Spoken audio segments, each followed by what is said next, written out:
At 2:17 a.m., he got a photo of himself sleeping, taken from inside his room. Watch till the end, and keep watching Dark Case Diaries.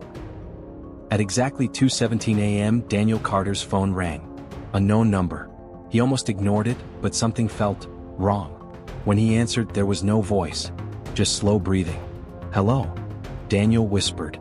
The breathing stopped. Then a distorted voice said, "You forgot to lock the back door." Daniel froze.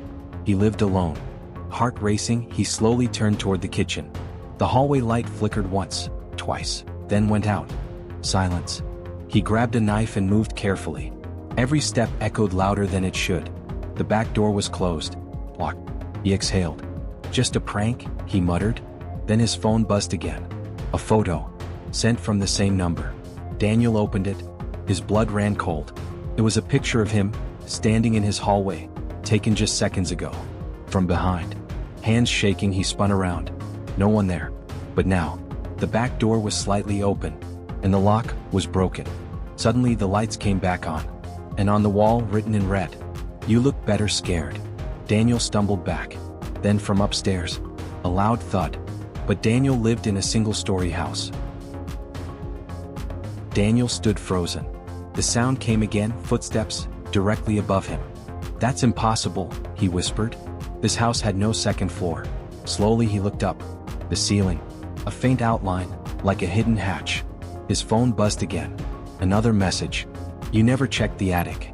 Daniel's chest tightened. He had lived here for 2 years, and never knew there was an attic. Suddenly, a loud bang from above. Dust fell from the ceiling. Then scratching, like something dragging across wood. Daniel stepped back, breathing fast. "No one's up there," he muttered, trying to convince himself.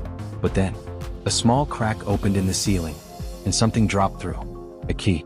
Attached to it, a tag. "Bedroom." Before he could react, his bedroom door slowly creaked open by itself. Daniel didn't move. Couldn't move. His phone buzzed again. This time, a video. He pressed play. It showed his bedroom, from inside. Live footage. The camera slowly turned toward the closet. The door was slightly open, dark inside. Then, something moved. A figure, tall, unnaturally still. Watching. The video ended, and from the hallway, Daniel heard it.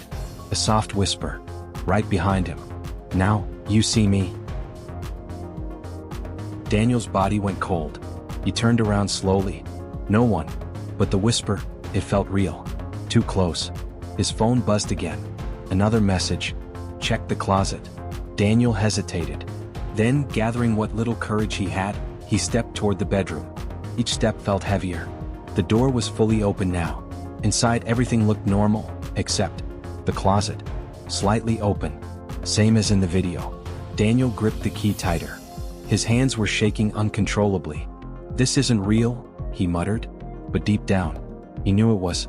He reached the closet, paused, then pulled it open. Empty. He exhaled sharply. Relief flooding in. But only for a second. Because taped to the inside wall was a photograph. Daniel's heart dropped. It was an old picture. A family photo. A mother, a father, and a little boy. Standing in this exact house. But the boy's face, scratched out violently. And written over it, "You took my place." Daniel stepped back, confused. "I've never even seen this before." His phone buzzed again. This time, a voice message. He pressed play.